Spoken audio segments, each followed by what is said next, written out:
everybody. Welcome back. It is the World of Concacaf podcast. We're at the news desk. I'm Eric Schmitz. And I'm Donald Wine. And yes, we still have this podcast. It has been a little bit of a layoff. And I want to get right down to it. And I just want to say we did not stop recording because of what happened in the Nations League. I'm just saying that now. It's totally unrelated that now someone else won a Nations League. Completely unrelated, but it's gonna be back behind the mic. Good to see your face over Zoom here. Jonathan is not with us. He's currently probably still drunk, celebrating the Liverpool Premier League title. Yes, over in at least he should be. Yeah, he should be. Unfortunately, he's okay with all the stuff going on over there. We're all good there, so no Jonathan. But Donald and I figured there's too much going on, too much stuff happening. We need to actually sit down and talk about all this because it's gonna be a busy summer. It's funny. We were like, oh, we should probably talk about the one or two things coming up, and then it turned into 12. So yeah, we're gonna dive right into it. Yeah. No, we went through a list what weird stuff is going on in CONCACAF, and there's always a list. Always a list. Always a list. Yeah. I do want to start by saying a shout out to Volar. With Volar, all things are possible. Literally, so everything is possible. Yes. So we are inspired by Volar, our majestic CONCACAF seabird, as we record this. Volar even brought us the first ever CONCACAF Pope. First ever. I'm just saying, we did not have a CONCACAF Pope until Volar came, and he used his majestic powers rising from the sea to spread CONCACAF that the Catholic Church just had to get in on CONCACAF. The Pope is from Chicago. What are we talking about? And he went to school in Michigan. What are we talking about here? Do you think the Pope has been to a Gold Cup final? Because there's been a couple of them in Chicago. Let's put it this way: at Pontifex, DM us at Podcacaf. We could get you Gold Cup tickets. I mean, he could probably get himself Gold Cup tickets, but if he wants to sit with us, I absolutely will sit with the Pope. He should change his username to Pontcacaf. I don't know, man. That's infringing. Slightly. I don't want to have to go to war with the Pope over a username. Listen, we come from the same region. There's got to be some solidarity here. Yeah. So shout out to him. I hope he does, Pope things well and represents CONCACAF. And it's always good to have someone in your corner. But yeah, we haven't recorded since Nations League. So I guess congratulations to Mexico for winning their first Nations League. They are now 2 behind the United States in titles. After the U.S. was upset by Panama, huge win for Panama. Great for their program to get to a continental final, especially one of the prestige of Nations League. And no congrats to Canada for getting third place. Congrats to them on messing up their best player, apparently. Yeah. Well, Canada won in World Junior hockey terms. Bronze is Canadian gold. So right. They got that in the soccer. But yeah, wild story with Alphonso Davies. He got hurt in the third place game.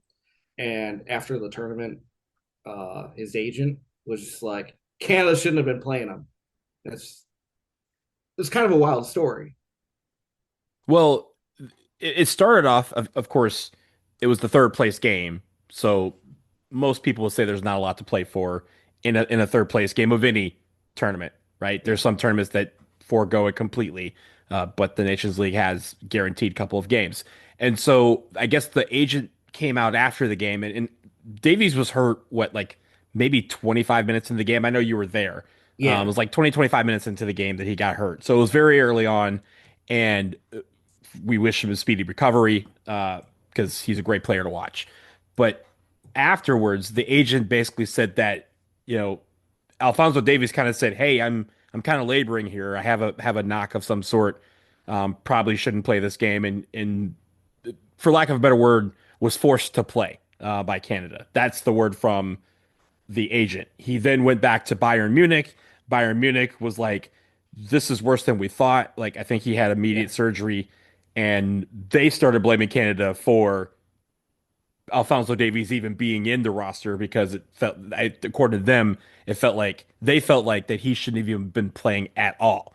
That's how hurt he might have been before this. Yeah, he left in the 12th minute. The early reports were it was a hamstring injury. My man tore his ACL. Tore his ACL. Oh, Tore his well, first ACL. of all, again, on TV, there was no doubt as to what was going on. They weren't servicing his hamstring, they weren't putting the magic spray on it. It was clear that it was a knee, and it was very clear that it was serious enough that it warranted. Again, if you're subbing someone off in the 12th minute, it's it's bad, right? It's bad on a certain level. But when it was the knee, everyone feared that it was an ACL tear or MCL strain of some sort that would keep him out for a lengthy period. But again, he flew back to Bayern, and Bayern was like, "This is even worse than we thought." And I guess the surgery revealed some extensive damage to that knee, which Yeah. again leads all back to the agent really being upset and Bayern being upset at Canada Soccer. Yeah, to read from the statement that the agent put out, he said on Saturday night, the night before the game, the expectation was that he would not be in the 11. As a captain, I feel he was pressured to start the game by the coach. Alfonso is not the kind of guy to say no in these moments. He ended up playing, and look what happened. Canada Soccer needs to do a better job managing these players, in my opinion.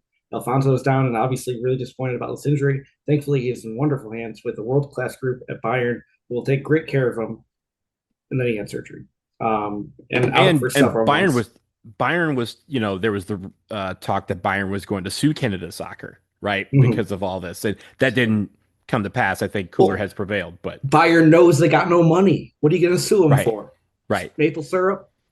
You ain't getting anything out of them. Well, they do have an endless supply, so they could Yeah. probably get enough of that. But yeah, Couple I pizza think that whole pizzas. thing was weird. The whole thing was, and also there was the fact that uh, Jesse Marsh in that game got a red card and then got suspended for, I guess, the first two games of the Gold Cup That's right. because of him not leaving the field in a timely manner.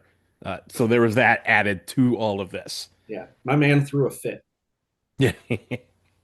Um, but yeah. So obviously, you mentioned he's going to miss the first two games of the Gold Cup. We'll touch on the Gold Cup a little bit. I do want to take a moment because we are recording here on May 27th of the year 2025. It is a historic day in CONCACAF. It's an anniversary. 10 years ago today was the raid on FIFA in Zurich. The scandal that broke out over the payments that, rigged the voting for multiple World Cups that were thanks to the informant, the CONCACAF legend, Chuck Blazer, you know, turning himself in and obviously, telling on people. Um, Obviously, CONCACAF was at the center of a lot of this. Many people throw it under the bus. Obviously, Blazer entered a guilty plea. You had Aaron Davidson, the chairman of Traffic Sports, who got indicted. Alfredo Huet, who is the president of CONCACAF, the FIFA vice president, many others. Jeffrey Webb from the Cayman Islands, he was the president of CONCACAF and president of the Cayman Islands Federation, FIFA vice president. Um, Darian and Daryl Warner of Trinidad and Tobago, who were both the sons of one Jack Warner. Um, Donald, any thoughts on Jack Warner getting indicted? Jack Warner sucks. He still sucks. 10 years later. Honestly, really a historic day. I've got a couple books sitting up on my table I still haven't finished about the whole thing. Highly recommend.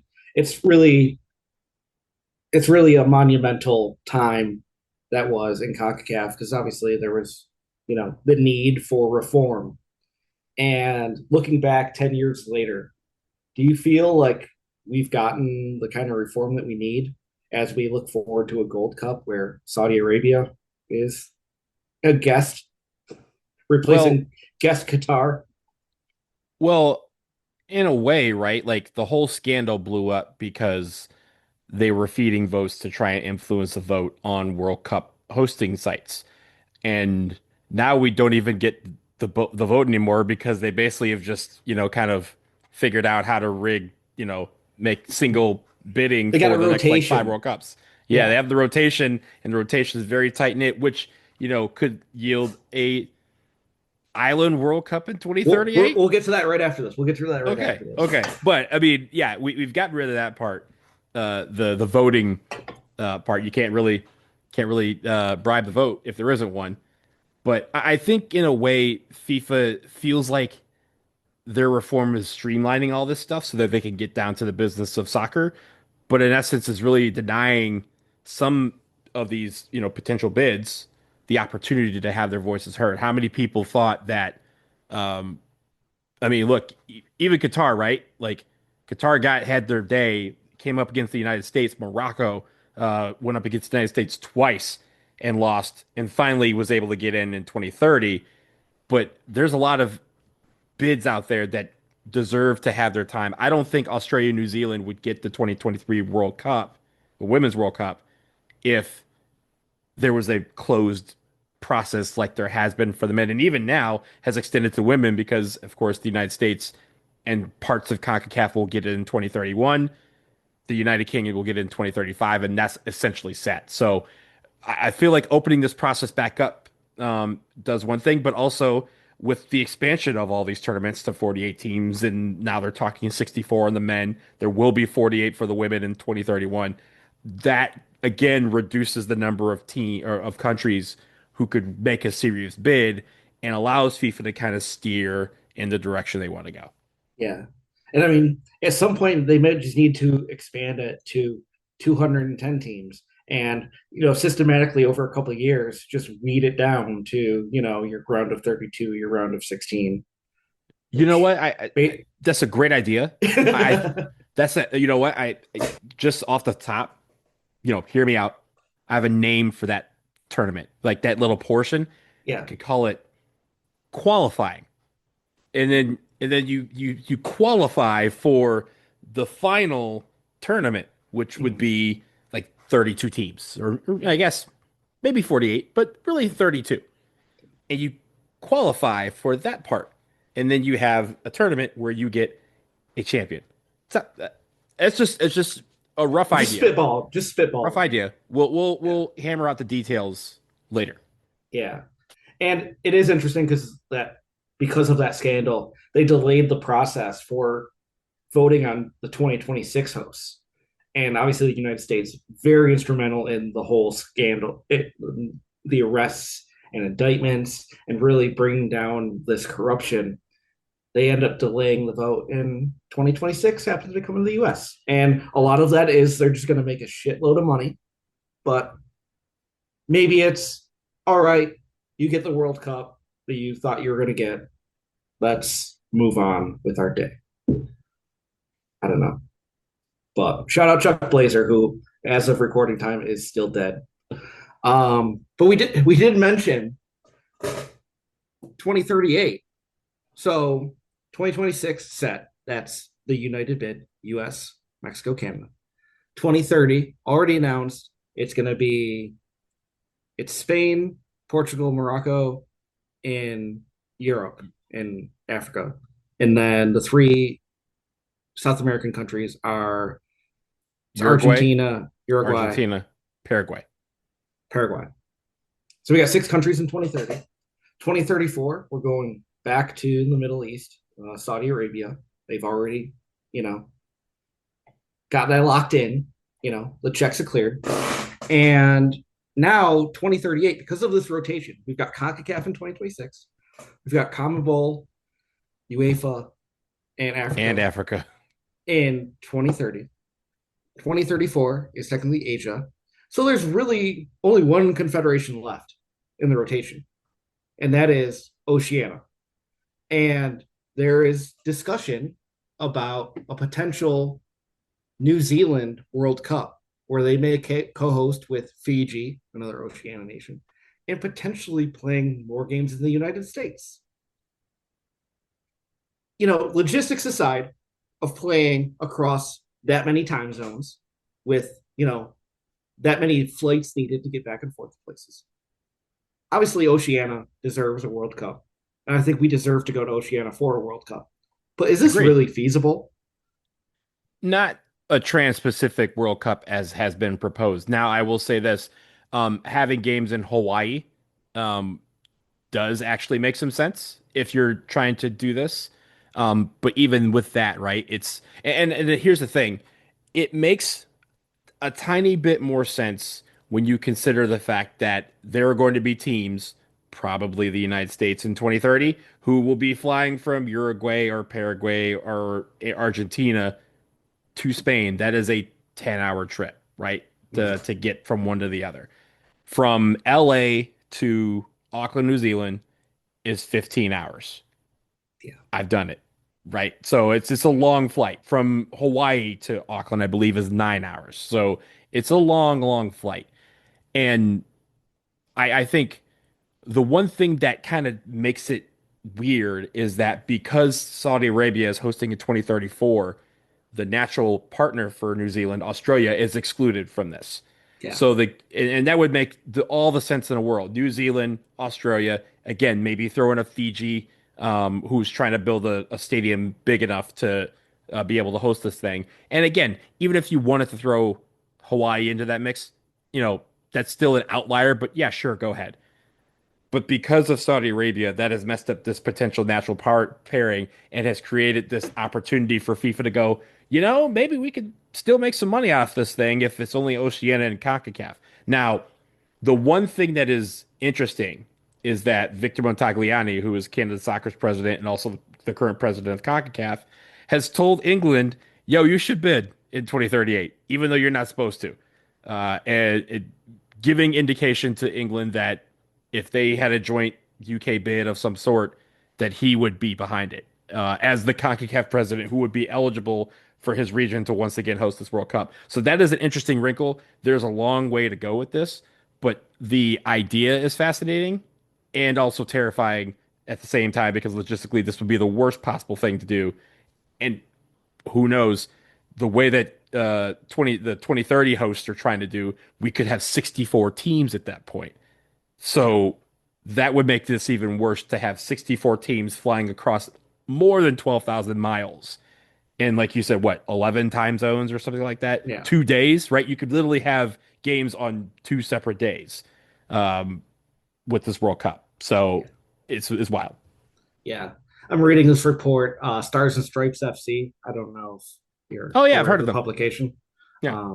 This report by a enterprising young writer, Donald Wine. Um, but it mentions that United Kingdom with England, Scotland, Wales, Northern Ireland, they're likely to be hosts of the 2035 Women's World Cup. Hmm. So it's interesting. Like, I don't know if FIFA would want to have England hosting two World Cups in 3 years, but Well, they we're doing it. certainly, they certainly, We're doing 2026 and 2031, that's but we were 5 years. going to, So, yeah, but so there's a I full mean, cycle between. but here's the thing. We were the Mhm. shoo-ins for 2027 until they tried to kind of go, hey, why don't we let Brazil get in on this and you guys Yeah. get 2031? That's kind of how the United States was handed 2031 was this deal to not do 2027 because remember, we have been planning basically for 6 years for it to be 2026 Men's World Cup, 2027 Women's World Cup, and 2028 Olympics. Yeah. Well, I mean, I get it. We heard Brazil and we're like, yeah, down. Yeah. You want us to go See there you and then we'll there. come Yeah. here? Cool. Yeah. Sounds great. Yeah. We'll push this. But yeah, exciting times. A lot of weird shit going on. Speaking of weird stuff, so obviously we got the international window coming up. There is some CONCACAF action going on right now. The Unity Cup. Uh, Again, we were recording this May 27th. Earlier today, Jamaica defeated Trinidad and Tobago 3-2 in the first match of the Unity Cup. If you are wondering what the Unity Cup is an international football tournament held in Brentford in London. This tournament is a 14 tournament. It features Jamaica and Trinidad and Tobago from Concacaf, Ghana and Nigeria from Africa. And competitors are, countries with large diasporas in London. So it's trying to like bring, it's an Afro Caribbean themed tournament. Jamaica advanced to the final. Trinidad going to the third place game where they will play the winner and loser of the Nigeria Ghana match. This is the second Unity Cup. The first one was held in 2004, so 21-year gap, where Nigeria defeated Ireland in the final and Jamaica finished third. So, you know, Ireland apparently not invited for this Afro Caribbean themed Unity Cup. But I early do like it start. though. I do like What's that? this. This is Yeah. like it's funny because in the college basketball world, there's always some creativity in scheduling some of these games, right? Some of these early season tournaments and or like one-off events, right? And some teams are like, "Hey, come play us, but we're gonna play over here." It'll make sense when you get there, but it's gonna be us two teams and these other two teams, and we'll just kind of do a little mini day of basketball, and it's great. I feel like teams like Jamaica, teams like Trinidad Tobago, a lot of the islands, they should get creative in trying to get the maximize the potential of CONCACAF and get the name of their profile up, right? By Mhm. playing these games, they're elevating the profile of their teams and also of CONCACAF because that sort of thing. And I like the fact that they're challenging a Nigeria who's really tough, right?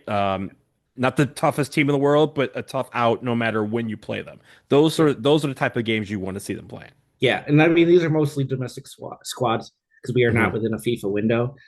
Great opportunity for these Jamaican and Trinidad domestic players to get seen in London. I'm sure there's scouts there.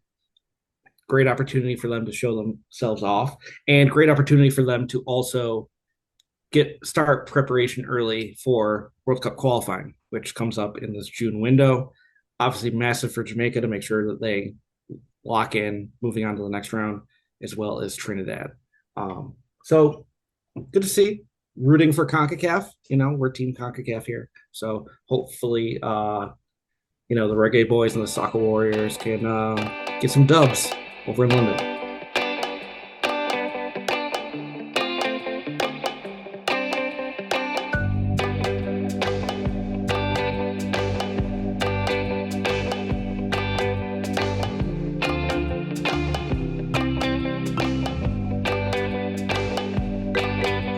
Um, Getting away from international football, there's some club stuff going on in CONCACAF. Donald, do you want to talk about the CONCACAF Champions Cups going on? Yeah. Well, let's start with the women because it has already happened. Yeah. Congratulations to Gotham SC. The very first ever CONCACAF W Champions Cup is in the books. Gotham SC was the winner over Tigres in the first ever final.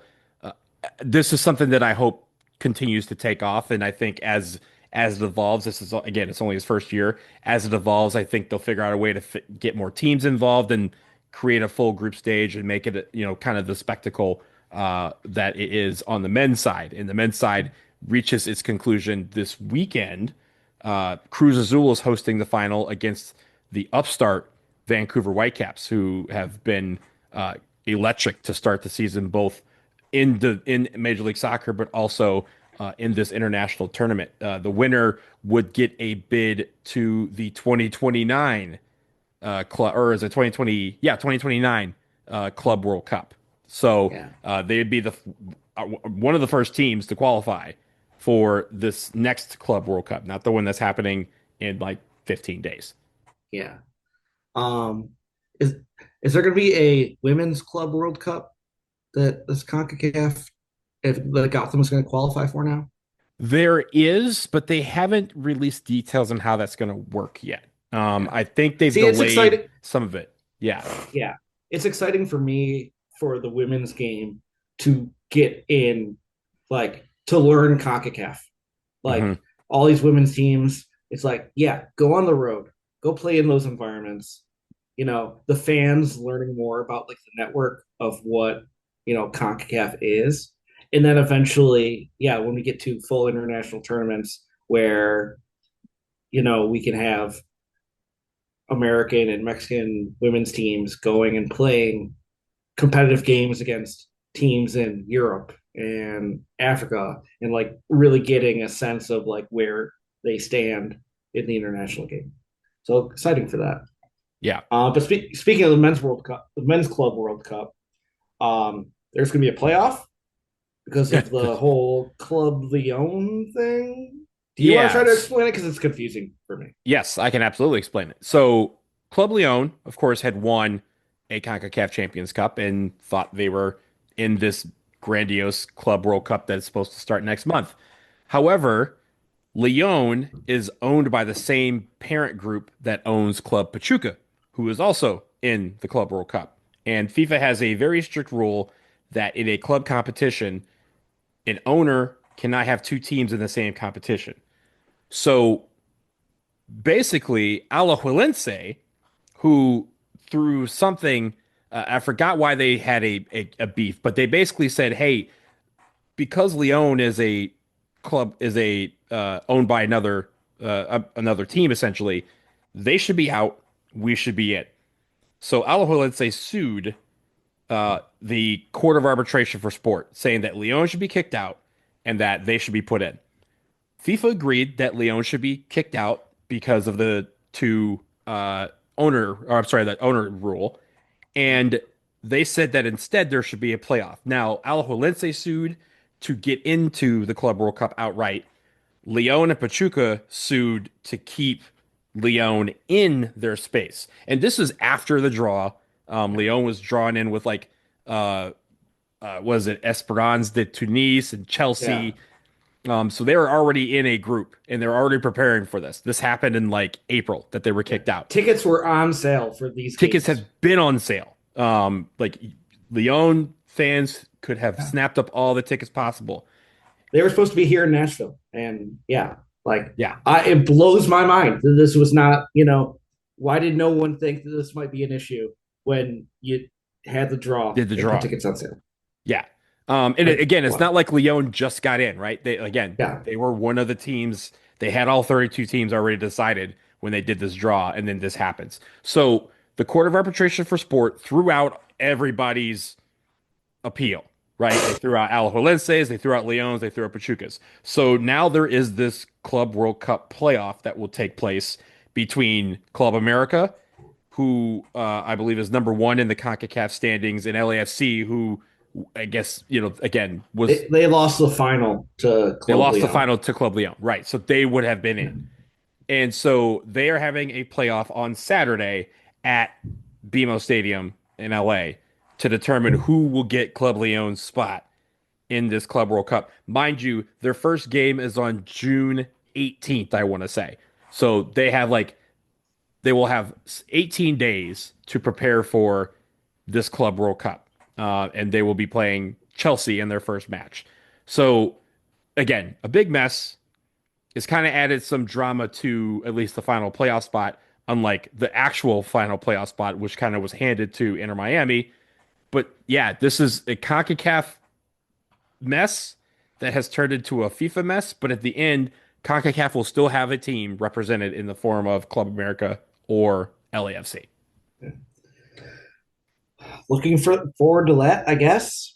I don't know. Like We'll with see what happens with the winner. Like again, because like at least with Club America, like their season's just ended, right? They actually just lost in the Liga MX final to Toluca. Club America had won three straight titles, and Toluca took them out. LAFC literally in like 5 days could have to really transform their entire schedule because they weren't expecting to play in this, and all of a sudden they could be missing like 5 games because they're playing in this group stage, at least minimum group stage, right? So it's going to be interesting how MLS prepares for that and how the teams that are supposed to play LAFC, if they have to again prepare on from I mean, also it affects the Gold Cup as well because so many players from on both teams are on rosters or could be on rosters, and at least in the case of the United States, they actually had to hold off like Zendejas and Timothy Tillman because they weren't sure if they're going to be available. Mexico could be missing like what 6 or 7 players if Club America makes it, because those guys would have to go play for America in the tournament. So it's really throwing a lot of rosters into flux, mainly Mexico's, because I think the U.S. and some other teams have kind of prepared for that. But yeah, FIFA Club World Cup operating at the same time as the Gold Cup in America. A lot of soccer this summer. Yeah. Choose wisely. Yeah. And we are going to choose CONCACAF in every scenario. We'll wrap it right here. Obviously, a lot coming up. We're going to try to get back onto a regular schedule with recording. We've got World Cup qualifying coming up in the June window, followed by the Gold Cup. The Club World Cup's going to be happening. There's going to be other shit going on. It never ends. I swear, it just never ends. So thank you to our patrons who have stuck by us. Obviously, it's been quiet. We paused billing, so no one's getting charged for no content.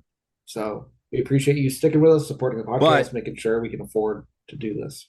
but we do have a one more round that we are about to record, so you will Yes. get that probably before you get this. I don't know how Yeah.